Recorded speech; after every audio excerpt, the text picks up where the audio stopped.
Psikologi Pengembangan Organisasi, bagian 7. Buku Organization Development and Change, karangan Thomas Cummings dan Christopher Worley, edisi 9 tahun 2009. Tahap akhir suatu program intervensi. Bagaimana mengevaluasi dan mempertahankan suatu program intervensi agar menjadi permanen. Dipersembahkan oleh Anita Widyastuti. 120629760 HCKM UI Angkatan 10 2012. Apa saja yang dilakukan organisasi supaya dapat berhasil dalam melakukan intervensi? Yang pertama adalah melakukan evaluasi, yaitu pemberian umpan balik terhadap praktisi dan anggota organisasi mengenai perkembangan dan dampak dari intervensi. Yang kedua adalah institusionalisasi, yaitu proses mengubah perubahan menjadi sesuatu bagian permanen dan normal dalam organisasi. Siklus intervensi dalam rangka pengembangan organisasi. Yang pertama adalah melakukan diagnosis, desain dan implementasi intervensi, implementasi dari intervensi. Implementasi dari intervensi ini menginformasikan proses perubahan dengan menyediakan data mengenai hasil dari masing-masing intervensi dan efek langsung atau jangka pendek dari intervensi. Data-data tersebut dikumpulkan berulang-ulang dan dalam jangka waktu yang pendek dapat menyediakan informasi bagaimana perkembangan dari intervensi. Anggota dari organisasi dapat menggunakan informasi tersebut untuk dua hal, yaitu untuk mendapatkan pemahaman yang lebih jelas mengenai intervensi, tingkah laku yang ditampilkan, dan prosedur yang dibutuhkan dalam mengimplementasikannya, dan untuk merencanakan tahap implementasi berikutnya. Di dalam implementation feedback, itu pengukuran terhadap intervensi dan dampak jangka pendeknya. Sedangkan evaluation feedback adalah pengukuran terhadap efek jangka panjang dari sebuah intervensi. Dalam melakukan evaluasi terdapat dua aktivitas penting yang terkait, yaitu yang pertama adalah pengukuran dan desain penelitian. Pengukuran adalah terdapat dua aktivitas di dalam pengukuran. Yang pertama adalah menyusun alat ukur yang baik, yang kedua adalah memilih variabel yang sesuai. Ketika menyusun alat ukur yang baik, kita harus mengetahui definisi operasional dari intervensi, adanya reliabilitas dan validitas. Definisi operasional dibutuhkan agar mempermudah untuk mengumpulkan data yang sesuai dengan tujuan intervensi dan data tersebut dapat diubah menjadi informasi yang berguna.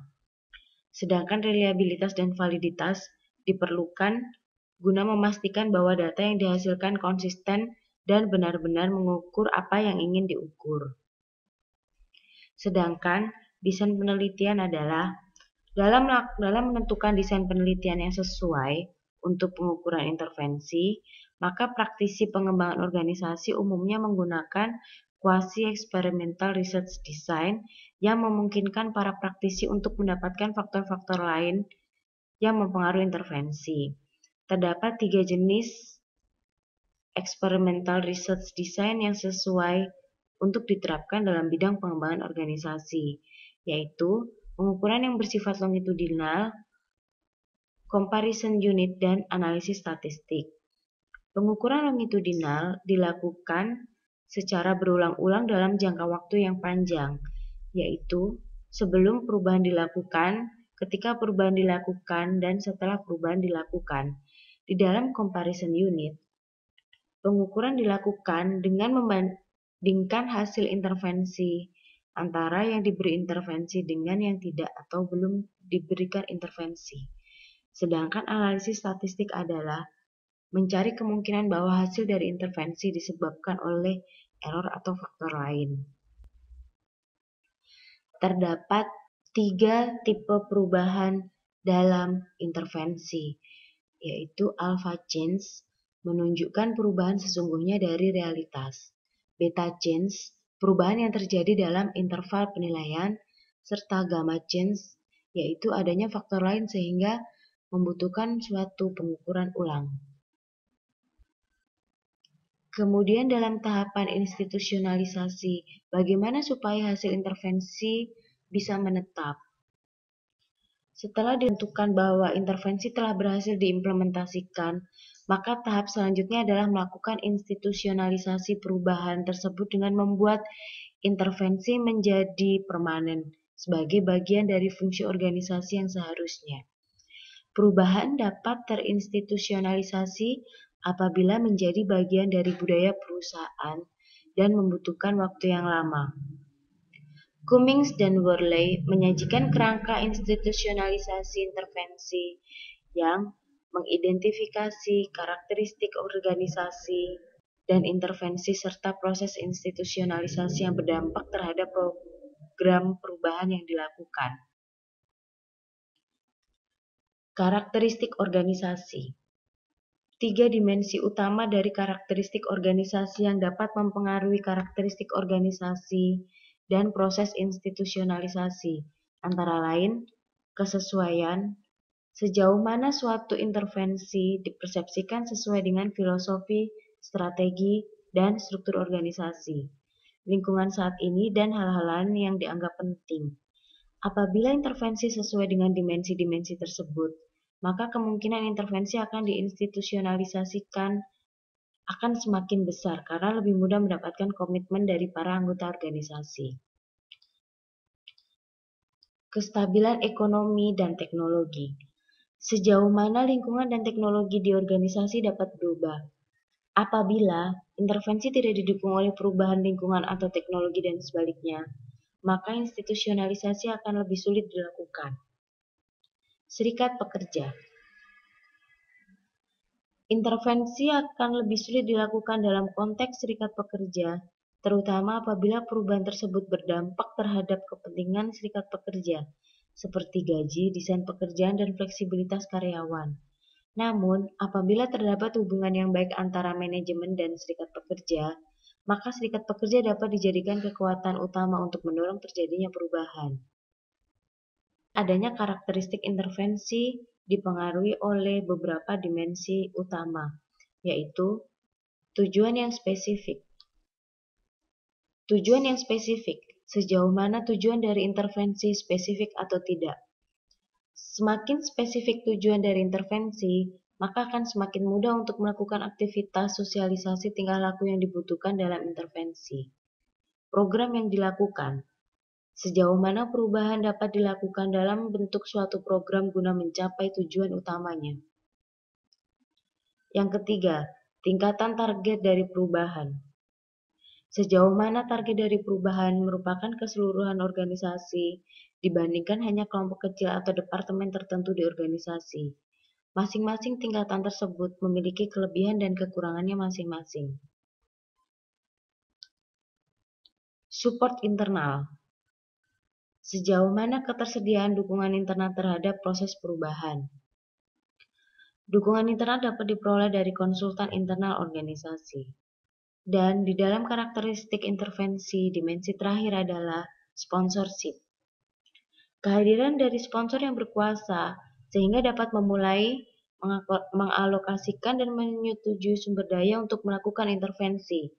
Sponsor yang memiliki dampak besar umumnya berasal dari manajemen tingkat atas. Di dalam proses institusionalisasi itu sendiri, terdapat 5 proses institusionalisasi yang berdampak langsung terhadap sejauh mana intervensi pengembangan organisasi dapat diinstitusionalisasikan, antara lain melalui sosialisasi. Sosialisasi merupakan proses penyebaran informasi mengenai keyakinan, preferensi, norma dan nilai yang dibutuhkan dalam intervensi. Dikarenakan implementasi intervensi pengembangan organisasi membutuhkan pembelajaran dan eksperimen, maka proses sosialisasi yang kontinu dibutuhkan untuk memastikan program perubahan berjalan secara konsisten. Komitmen. Apabila anggota organisasi memiliki komitmen terhadap perubahan, maka akan terjadi konsistensi dalam menampilkan tingkah laku yang baru. Komitmen tersebut harus dimiliki oleh berbagai level dalam organisasi. Alokasi pemberian reward merupakan suatu proses yang menghubungkan antara sistem reward dengan tingkah laku baru yang dibutuhkan dalam intervensi. Reward dari organisasi dapat meningkatkan persistensi dari intervensi melalui dua cara, yaitu kombinasi dari reward intrinsik dan ekstrinsik yang dapat memperkuat tingkah laku baru, atau sejauh mana reward tersebut dipersepsikan sesuai dengan nilai-nilai yang dianut oleh anggota organisasi. Difusi, suatu proses pemindahan intervensi dari satu sistem ke sistem lainnya, sehingga harus menjadi norma dalam organisasi. Sensing dan calibration, yaitu merupakan proses melakukan identifikasi adanya deviasi dari intervensi yang diharapkan dan melakukan tindakan korektif. Salah satu cara untuk melakukan tindakan korektif adalah melalui implementation feedback. Sedangkan di dalam indikator institusionalisasi, yaitu adanya 5 indikator yang dapat menentukan apakah institusionalisasi sudah berjalan atau belum dalam suatu organisasi. Kehadiran dari masing-masing indikator menunjukkan sejauh mana keberhasilan proses institusionalisasi. Pengetahuan, yaitu menunjukkan tingkat sejauh mana anggota organisasi memiliki pengetahuan mengenai tingkah laku yang diharapkan dari intervensi. Kinerja, sejauh mana tingkah laku yang diharapkan dalam intervensi dapat ditampilkan. Dapat dihitung dengan proporsi anggota organisasi yang menampilkan tingkah laku tersebut atau frekuensi tingkah laku tersebut ditampilkan. Konsensus yang bersifat normatif. Sejauh mana anggota organisasi setuju mengenai ketepatan dari perubahan yang dilakukan oleh organisasi dan dapat dijadikan bagian dari struktur normatif di organisasi tersebut. Konsensus nilai. Sejauh mana konsensus nilai terhadap nilai sesuai dengan perubahan dalam organisasi. Nilai merupakan keyakinan para anggota organisasi untuk melakukan atau tidak melakukan suatu tingkah laku tertentu. Dengan demikian, proses institusionalisasi di dalam organisasi dapat dilakukan. Terima kasih.